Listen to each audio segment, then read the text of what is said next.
12 வயசில் மனசில் பட்டாம்பூச்சி பறக்குமே. லவ் இல்ல அதன் பேர் லவ் இல்ல.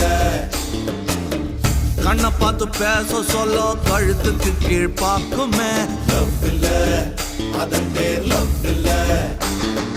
கீஞ்ச பாயில் கவுந்து படுக்கும் போது உன் கனவில்லை கிளியோபட்ரா வந்தா லவ் இல்லை.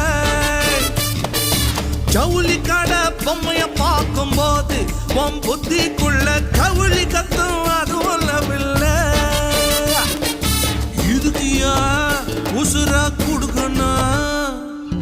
எது நஜம் புரிஞ்சு நடக்கணும். காதல் ஒன்னியும் கடவுள் இல்லையடா. இந்த எழுவு எல்லாம் ஹார்மோன் செய்யும் கலகம் தான்.